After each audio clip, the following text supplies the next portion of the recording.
Bab 54. Atta adalah cucuku. Kembali POV Atta. Jeti Mas Atta kembali bukan karena nggak Jeti marah sama aku? Tanya cantik. Enggak lah. Jawab gue. Jeti Mas Atta masih marah? Masih lah. Heks.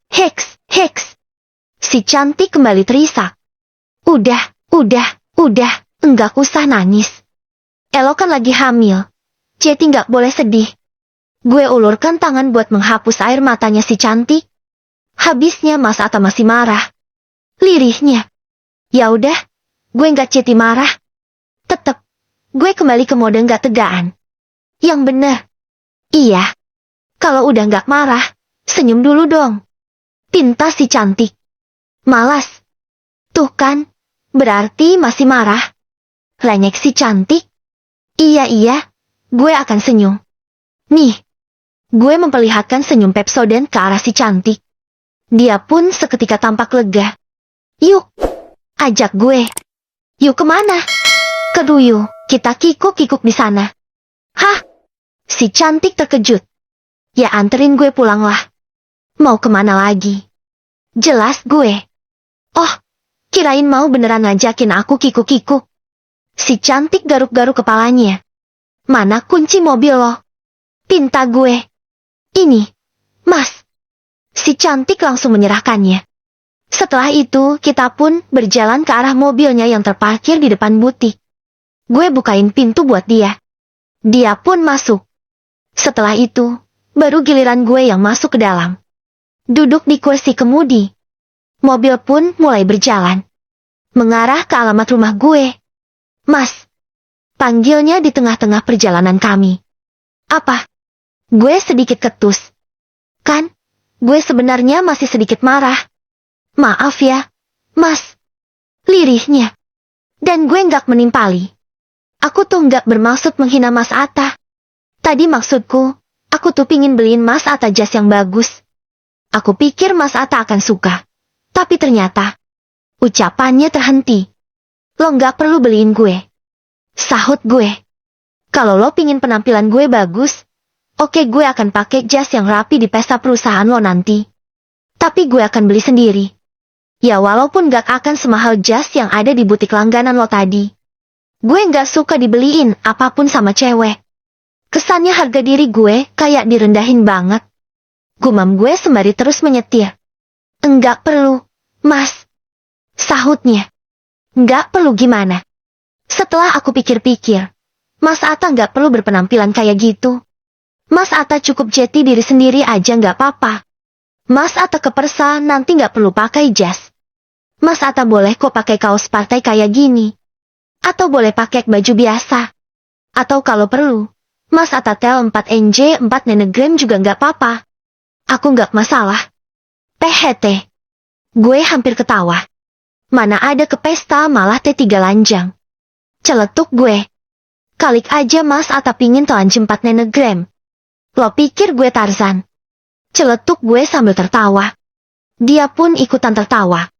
Tetapi kemudian ia memperhatikan gue. Kenapa lo? Gue terheran. Mas Atta ternyata udah bener-bener gak marah. Soalnya Mas Atta udah bisa ketawa. Berarti udah gak kesel lagi sama aku. Jelasnya.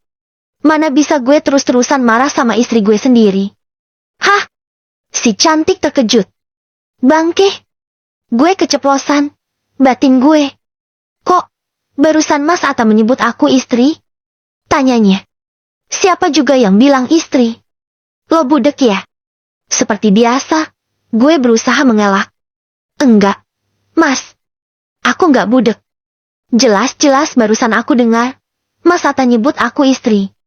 Kayaknya kuping lo emang benar-benar bermasalah. Sini gue lihat. Si cantik pun mendekat ke arah dia. Gue pura-pura nengok kupingnya dia. Ada beberapa kecoa yang lagi asik mabar ML di dalam kuping lo.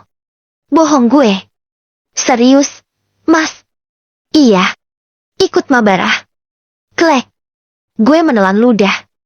Mobil si cantik yang gue kendarai akhirnya sampai di depan rumah gue. Gue turun dulu ya. Makasih udah anterin gue pulang. Gue hampir membuka pintu mobil. Tetapi kegiatan gue seketika terhenti. Gue tiba-tiba kepikiran si cantik yang bakal pulang sendiri. Gue nggak tega. Ini kan udah gelap. Dia lagi hamil. Entar kalau ada apa-apa di jalan, gimana coba? Lo jangan pergi dulu ya. Ucap gue ke si cantik. Loh, kok nggak boleh pergi? Mas, gue mau ambil dompet dulu. Gue akan anterin lo pulang. Kok dianterin pulang? Gue nggak tega ngebiarin lo pulang sendirian. Si cantik langsung senyum-senyum nggak jelas. Sedang gue langsung bergegas keluar dari mobil si cantik. Masuk ke dalam rumah untuk ambil dompet dan HP. Setelah itu gue balik ke mobil. Gue menjalankan mobil milik si cantik lagi. Kali ini menuju ke alamat rumahnya dia. Hanya kurang lebih setengah jam, kita pun akhirnya sampai. Gue turun ya. Lo langsung masuk aja. Langsung istirahat. Ucap gue. Gue hampir membuka pintu mobil. Tetapi kemudian. Tunggu. Mas. Cegah si cantik. Kenapa? Kok aku nggak tega ya? Ngebiarin Mas Atta pulang sendirian. Apalagi pulang naik bus. Aku takut ada apa-apa sama Mas Atta. Ucapnya. Gue nggak apa-apa. Kok? Aku udah biasa pulang sendiri. Tapi tetap, aku nggak tega. Mas. Gimana kalau aku anterin pulang aja? Enggak usah. Gue langsung menolak. Ini tuh permintaan D3 dek bayi. Mas. Yang pengen nganterin Mas Atta pulang. D3 dek bayi. Iya, D3 dek bayi. Gue berpikir sejenak. Ya udah, deh. Kalau permintaan D3 dek bayi, gue nggak bisa menolak. Sky, anterin gue pulang. Gue pun segera membenarkan posisi duduk.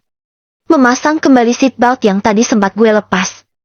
Setelah itu gue lajukan mobil si cantik menuju ke alamat rumah gue. Hanya setengah jam, mobil pun akhirnya sampai. Gue turun ya. Gue hampir membuka pintu mobil. Tetapi kemudian gue sadar, kalau gue udah dianterin pulang kayak gini, berarti si cantik bakalan pulang sendiri lagi. Gue pastinya nggak tega lah. Gue anterin pulang lagi aja ya. Ucap gue. Lah, si cantik terkejut. Lo kan lagi hamil. Enggak boleh pulang sendiri. Apalagi nyetir sendiri. Si cantik lagi-lagi senyum-senyum kayak tadi. Ya udah, Mas. Ayo, anterin aku pulang. Si cantik pun setuju. Gue hidupkan mobil kembali. Melaju menuju ke alamat rumahnya si cantik. Kayak tadi, hanya setengah jam kami pun sampai. Mas. Panggil si cantik saat gue hampir turun dari mobilnya. Ya. Kok, aku lagi-lagi nggak tega ya? Ngebiarin Mas Atta pulang sendirian. Lah. Gue tertegun. Terus gimana? Tanya gue. Kata D3 dek bayi, aku harus anterin Mas Atta pulang. Serius D3 dek bayi yang bilang kayak gitu? Iya, Mas.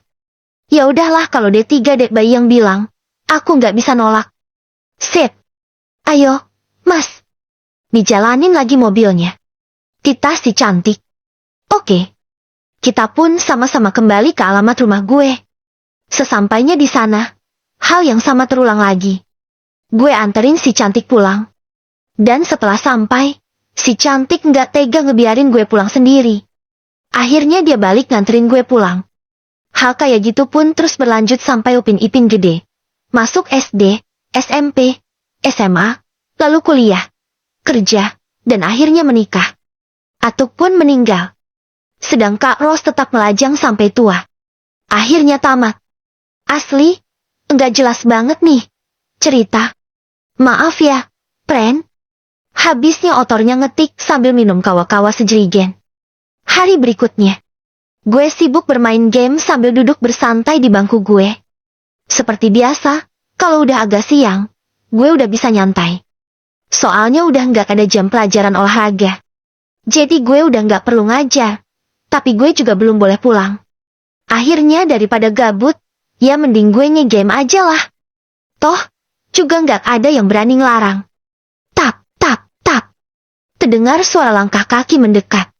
Gue melirik sekilas, ternyata Pak Freddy Sampo sang kepala sekolah. Selamat siang Mas Atta. Sapanya sambil tersenyum manis ke arah gue. Gue jadi curiga. Dia kayaknya gay. Siang, Pak. Balas gue. Gue terpaksa menghentikan game gue dulu. Enggak enakan sama Pak Kepala Sekolah. Ya walaupun dia nggak akan mungkin marah di jam kerja gue, malah enak-enakan main game. Pak Atta, apakah sudah selesai membaca buku-buku yang saya berikan dulu? Tanyanya. Maksudnya buku tentang bisnis ini. Gue menunjuk tumpukan buku di atas meja kerja gue. Iya, benar. Yang itu. Timpanya. Udah, Pak. Udah selesai semua. Ucap gue.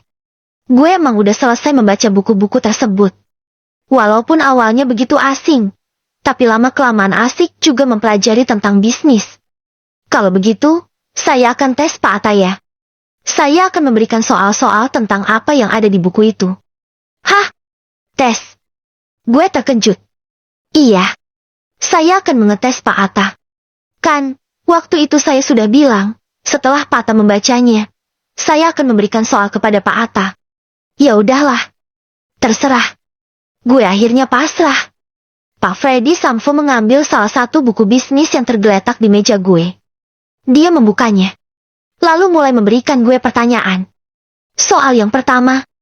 Bisnis merupakan keadaan di mana seseorang maupun sekelompok orang saling bekerja sama melakukan suatu pekerjaan guna menghasilkan profit. Merupakan pengertian bisnis secara etimologi. Jawab gue. Betul. Pak Freddy Sampo pun membuka lembaran buku yang lainnya. Pertanyaan yang kedua. Lingkungan bisnis yang di dalamnya memuat pembahasan mengenai umur dan jenis kelamin adalah lingkungan bisnis. Lingkungan demografi. Wih, Pak Atta pintar. Gue hanya tersenyum menyeringai menanggapi pujian Pak Freddy Sampo. Kita lanjut ke pertanyaan ketiga.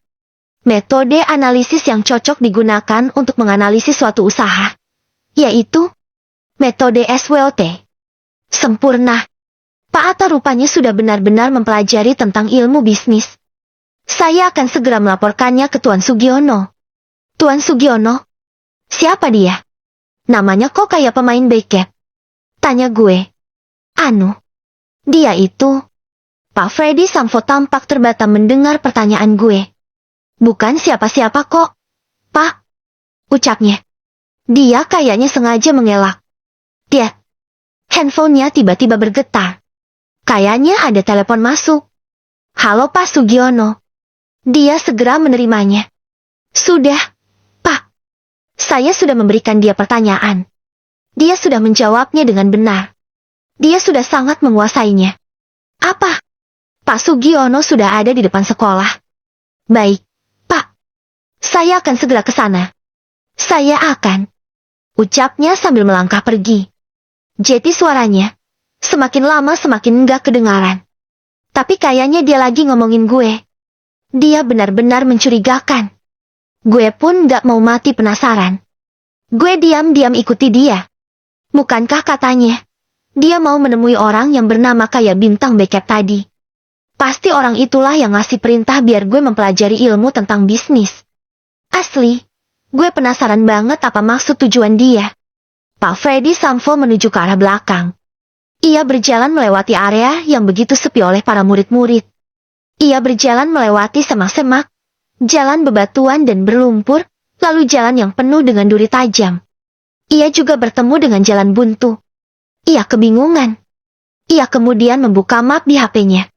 Kayaknya dia lagi mencari arah. Lalu ia pun kembali melangkah. Kali ini melewati hutan, sungai, padang rumput, dan gunung. Maka akhirnya sampailah dia ke gerbang sekolah. Ya elah, kalau tujuannya cuma ke gerbang sekolah, ngapain dia pakai jalan muter-muter dulu? Anjing. Kelutuk gue yang sedari tadi ngikutin langkah dia kayak orang bodoh. Klek. Sesampainya di gerbang sekolah, gue tertegun. Pak Freddy Sampo tampak menemui seseorang. Seorang laki-laki tua yang duduk di atas kursi roda. Juga laki-laki berjas hitam yang wajahnya mirip-mirip Kang Debt Collector. Tunggu. Gue menyadari sesuatu. Mereka kan kayaknya si kakek lumpuh dan laki-laki buta yang ada di tempat pemakaman kemarin. Ucap gue. Tetapi kemudian gue pun memperhatikan mereka lekat-lekat.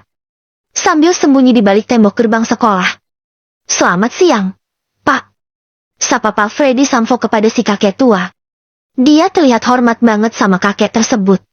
Saya sudah melaksanakan tugas yang diberikan oleh Bapak. Pak Atta sudah menguasai ilmu bisnis seperti yang Bapak inginkan. Tuturnya. Bagus. Timpal si kakek. Tapi kalau boleh tahu, mengapa Bapak memberikan tugas itu kepada Pak Atta? Dan apa hubungan Pak Atta dengan Bapak? Tanya Pak Freddy Sampo. Pertanyaan yang mewakili isi hati gue. Ya karena aku ingin dia pintar dalam berbisnis. Karena Pak Atta itu adalah cucuku satu-satunya. Dia yang akan mewarisi semua perusahaanku. Apa? Gue refleks terkejut mendengar ucapan si kakek tua. Dan otomatis mereka pun langsung melihat ke arah gue. Menyadari keberadaan gue.